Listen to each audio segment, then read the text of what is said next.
And this is Ken Kreitzer in New York City for Sons of the American Legion Radio. I get a chance to talk to with one of our friends from the Navy, Lieutenant Darius Radzius, who splits time between service in the Navy as a public affairs officer, helped us out with New York City Fleet Week this year, and his job as a civilian reporter for WINS 1010 and also Channel 12 News on Long Island. Darius, good to see you. Good to see you. Pleasure. Now, you helped us out with New York City Fleet Week, got us the opportunity to interview sailors on the USS Bainbridge and the USS Farragut out in Brooklyn. We had a terrific opportunity to talk to the sailors that day. Maybe just tell us, what was Fleet Week like for you? You had the baton come in on Wednesday, and then you had a whole bunch of ships in. What was the Fleet Week like for you this year? I've done Fleet Weeks for many years since I've come to New York City, but this year seemed like it was very busy. The USS Bainbridge attracted a lot of media, and they had me hop in from 3 o'clock in the morning till 6 o'clock at night until the evening shows were done. So it was fun. Tiring, but fun. Absolutely. Well, we appreciated that. The Bainbridge is so special because it was one of the ships that led the mission to rescue Captain Richard Phillips off of when his ship, commercial ship, was hijacked by the Somali pirates, and the Bainbridge was a ship that worked with the Navy SEALs to free him on that occasion. So great to see them recognized in New York. Now, tell us a little bit about the Navy. You joined back in 1994. Tell us a little bit about your early days in the Navy. Why did you decide to join? My main reason for joining is it was pretty much selfish to actually start out my life, get my college education, and I was supposed to leave the Navy after 4 years and just start my civilian career, but that just didn't turn out that way. I joined the Navy back in '94.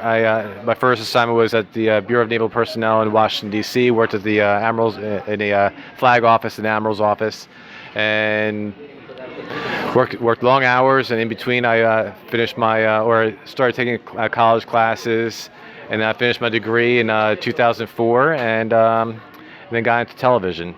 And then after I got into television, I used that experience to eventually become a public affairs officer. Well, that's neat. Oh, yes. And one of the things that you did along the way was you commissioned. And that's so great to see that in mid-career you're able to commission and be an officer. What was that like for you to have that opportunity to commission? I think that was the highlight of my Navy career, just because when I was enlisted, actually, when I first enlisted, I wanted to become a JO, which is a journalist in the Navy. Now that's changed to become a mass communications specialist, but that rating was always closed. So I was always doing work that I was interested in, but not entirely interested in. And finally, when I got my degree, got into television, was able to become a public affairs officer, I was now able to work in an environment that I was comfortable in because I was extremely interested in. Well, that's great. We always want to see, really like the opportunity to promote from the enlisted corps to the officer corps. One of my Army friends calls that affectionately being a Mustang, and it's a sign of great respect.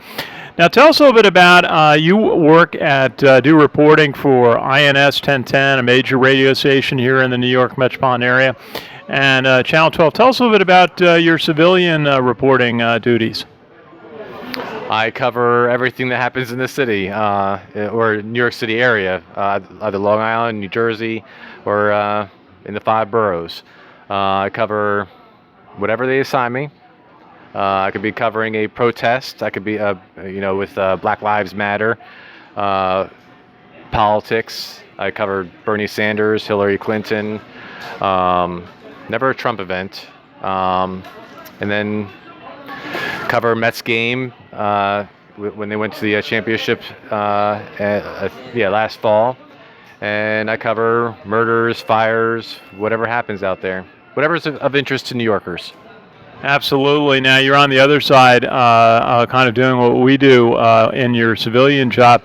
Now, how is it when you're doing the work as a PAO, a public affairs officer for the Navy? What are some of the goals and some of the highlights of doing that role for the Navy? What do you mean by goals?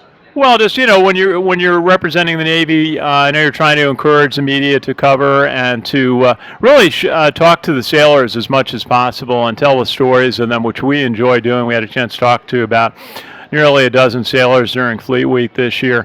And what is it like when you're trying to work to make sure something like Fleet Week goes well and the Navy story is able to be told to the public? My goal primarily is to make sure that the media gets the Navy story out there. I mean, that's basically what a public affairs officer does in the Navy. They get the Navy story out. So I look at it as I try to help the reporter or the producers get whatever elements that they need to tell the Navy story the best as they can. Well, and it's a great story. And one of the things we see the Navy doing, and I have to say they're probably a little ahead of the Army on this, and it goes back to our friend Lieutenant Leslie Likens when she was a PAO in New York. I know I just saw her on the USS America as Lieutenant Commander serving over 4th of July, was her use of social media. The Navy got into it early to try to tell the story, just so the families could see their loved ones out on the ships, even if it was just a lighter story. And then also, obviously, for recruiting to show what life is like in the Navy. How do you see social media having changed the way public affairs work is done for the military? Oh, that's it's actually the quickest way to get information out. I really don't do too much of the social media for the Navy, but I know the Navy utilizes social media a lot. I mean, they encourage. I mean, well, a couple of years ago when we did Fleet Week, we had a big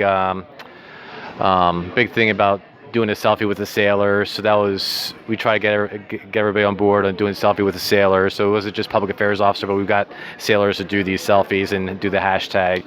It was just a fun way of getting our message out and getting it out quickly and getting it out quickly to a large audience. Well, you've done both sides of it with the Navy and then also with 1010 Winds and with Channel 12 in Long Island. How have you seen media change? We certainly have seen it, the advent of the impact of YouTube and Facebook and Twitter in really just the last 4 or 5 years. How do you just see your work in media changing today? I think things need to get out there faster. It seems like every time I'm assigned a story, I'm already late on getting it out on either the internet or on TV or radio, wherever I'm working. I think it's just a lot more pressure trying to get the information out. But what's the difference between me and everybody else who has a Twitter account or Facebook? I think my job is to use my journalistic experience to filter out all the nonsense and actually get the information, confirm the information, and kind of digest it for the viewer, just so they know where they can go to get accurate information instead of listening to all the nonsense that's out there. Well, very well said, and because that is such an important part. There's a role for traditional media and for media that have organization and have editors. My colleague John Turan says that all the time. He comes back from a journalistic background. Well, great to see you. Actually, I do want to add one more thing. I also see social media as a two-way conversation. Before Facebook, before Twitter, journalists had to go on TV or radio, and it would be a one-way conversation. We just talk to tell the viewers what they needed to know, or the listeners what they needed to know, and we never really got the feedback back. Now we do get feedback back. So if I'm out on a story, I might tweet something out before I broadcast something, and someone might respond back, say, "Hey, you might want to take a look at this angle," or I know someone you may want to interview. So it's a good way to get the two-way conversation going with the viewer or the listener. Well, that's really neat. Got to ask you, in your Navy service, I'm sure you've traveled to a few places. What was one or more of the more interesting places that you traveled to in with the Navy? I like to travel, so I don't have a particular favorite spot. I think the most interesting spots were always overseas. So Iceland was one, and then Hawaii, of course. That was just a fun place to go because everybody wants to go to Hawaii. And then I went to Djibouti, Africa, which is not exactly probably the most desirable spot for someone to go on a deployment. But for me, I like to travel. I like to talk to the locals. So I really enjoyed my deployment to Djibouti because I've learned a lot about the country, a lot about the region, and I'm able to appreciate what happens over there now. Absolutely. We talked to Marines, actually Fleet Week, and one of the leaders who said that Djibouti was one of the toughest places you could be assigned in the Marine Corps. Well, we thank you for your service, and we thank you for your support on our coverage of New York City Fleet Week, and we'll look forward to seeing you listening on INS and seeing your reports on Channel 12 on Long Island. Great. Thank you very much. Darius, our pleasure. This is Ken Kreitzer for Sons of the American Legion Radio in New York City.